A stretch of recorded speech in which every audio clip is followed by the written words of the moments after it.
Today is the 45th anniversary of Earth Day. It was established in 1970 as a day to focus on learning about and supporting environmental protection. Since then, Earth Day is also credited with helping to launch the modern environmental movement. Shortly after the first Earth Day, certain environmental protection policies were passed in the US, like the Clean Air Act, the Clean Water Act, and the Endangered Species Protection Acts. I've been thinking about Earth Day, and I think that's a bad name for it. I think it's a misnomer, and let me explain why. And be patient, because this is going to sound a little bit like a crazy tangent at first. Through radiometric and astronomic dating methods, we put the age of the Earth at about 4.5 billion years. And a lot's changed on Earth for the last 4.5 billion years, from the atmospheric composition to the luminosity of the sun to bombardment by meteors and even a few large body collisions. Stuff has been living on Earth for almost the entire time that Earth has existed. And even though there's about 10 to 14 million different species of things alive on Earth today, more than 99% of everything that has ever existed, all species that have ever been on Earth, are now extinct. Species do come and go naturally over time, but occasionally these extinctions happen very, very quickly and on a massive scale.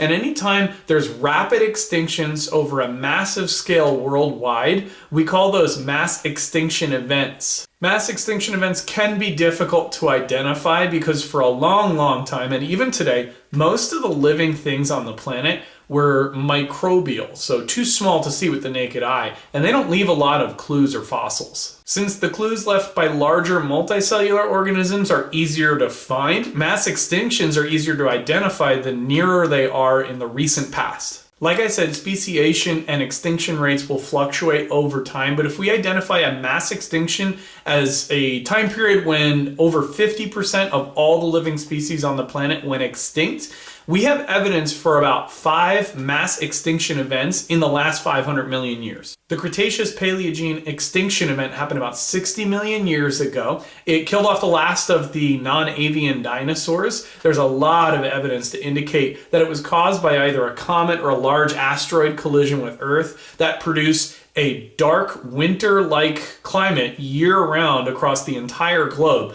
And during this time is when mammals inherited the planet. Moving a little bit further back in time, the next most recent extinction event was the Triassic-Jurassic extinction event. It happened about 200 million years ago. It vacated a lot of land niches that allowed the dinosaurs to flourish on the Earth. The cause for this one isn't as clear. We do know it wasn't as sudden. It looked like it took place over the span of about 10,000 years rather than a sudden event. The two most popular causation theories right now are natural climate change or massive worldwide volcanic eruptions releasing tons of CO2 into the atmosphere, causing global warming. The big one was the Permian Triassic extinction. This one took place about 250 million years ago. And this killed almost everything. About 96% of everything that was alive on the planet at the time died. The few surviving species took an incredibly long time, about 10 million years, to redistribute, diversify, and repopulate the planet. There's a few competing theories about what caused that extinction event. It looks like it was probably a combination of a number of factors. Evidence suggests it was a combination of causes like gradual climate change, volcanism, CO2 release, runaway greenhouse warming, methane release from seabed floors, and even a cataclysmic collision event to top it off. That's just the last 3 major extinction events that we're aware of.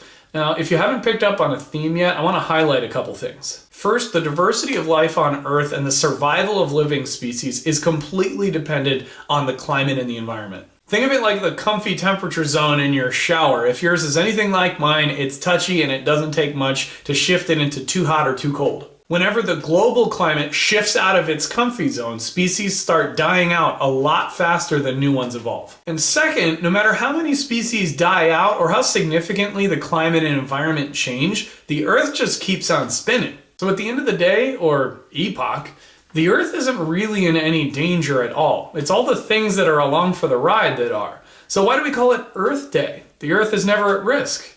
We are.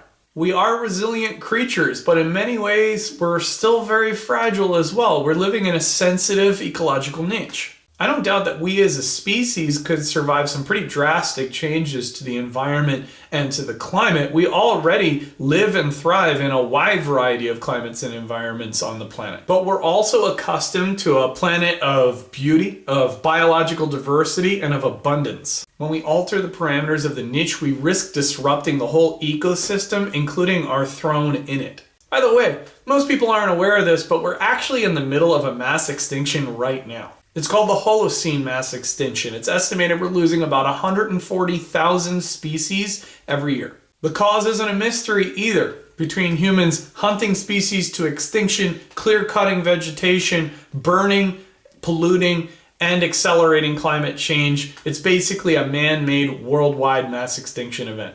I can think of few endeavors more important than protecting our environment and ecosystem here on this planet. But let's not mix words here. It shouldn't be called Earth Day. It should be called Human Day.